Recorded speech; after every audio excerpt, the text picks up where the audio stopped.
جدید انشاد. در آموزش‌های قبلی فقط آپشن‌های ویدیویی که می‌ساختیم اما رو براتون معرفی کردم، ولی فقط یعنی آپشن‌های بخشی که عکس می‌سازیم اون رو براتون معرفی می‌کنم. در قسمت اول خوب به انشاد ضرورت داریم. خوب مودش از کانال تلگرام و دانلود کرده میتونیم. در قسمت فوتو بیاریم نیو رو میزنیم، میگن عکس انتخاب میکنیم. اینجا زیاد آپشن ها دیده میشه. قانونیست کسی که در آموزش قبلی هم براتون گفته بودم، در ویدیو هم به کار میره، در عکس هم به کار میره. زوم کرده میتونیم، دور باشه یا نزدیک باشه، اما قبل از خوابایی یا خواب امور اندازه ویدیو رو برابر میکنیم دیگه. خب فیلتر هم خب میفهمین خود چی هستم، فقط هم فیلتر میکنه عکس. هر فیلتری که خواستیم براتون فیلتر میکنه. از قسمت ادجست خودتان دستی ادجست کرده میتونید، هر رقم که خواستیم ادجست کرده میتونید. قسمت افکت هم افکت عکس است، چی رقم افکت باشه، این رقم افکت باشه یا این رقم باشه، هر رقم افکت که خواستیم براتون میاره. زیاد افکت هست، افکت های ویدیویی هست که اینجا میاره.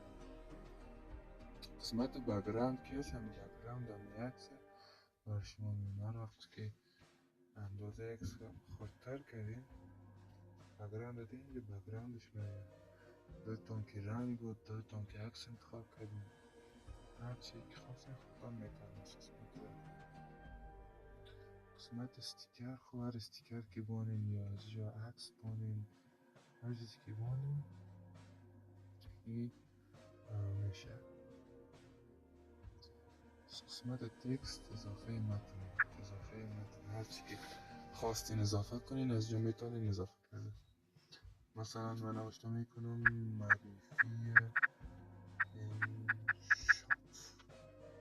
خب آپشن های تکست براتون خود آموزش داده بودم قبلا، خودتان میفهمید دیگه چی رنگ باشه و چی حرکت شروع شد. نودلم همونتون نوشته میکنیم دیگه، نمیتونیم چیزا میشه همونتون کار نمیده.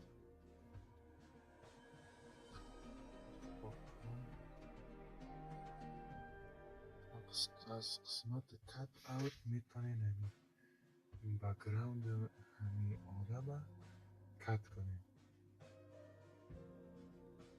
بک‌گراند همین آدم کت کنین.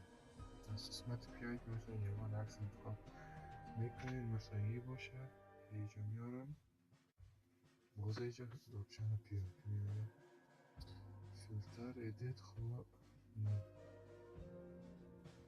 بک‌گراندش کشیدم، این اندازه روشنش چقدر میشه چقدر نمیشه. این تمام.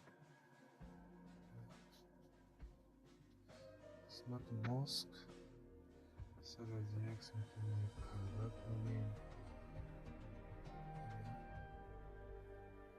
یک دونه مثلث کنیم، هر چیزی که خودتون خواستین میتونیم.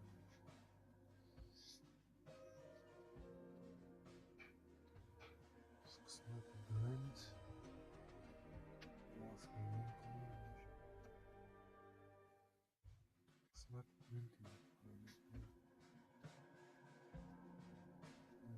این کارا رو میکنیم. کراپ هم یک عکس قیچی میکنیم، هر اندازه که خواستیم قیچی کنیم.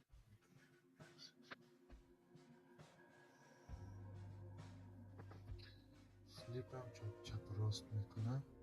کپی هم بازم یک کپی میگیریم. این هم هیچ کاری نداشت، فقط عکس که ادیت میکنیم. خب دوستان اینم آموزش آپشن انشاد. خدا کنه مورد پسند شما قرار گرفته باشه.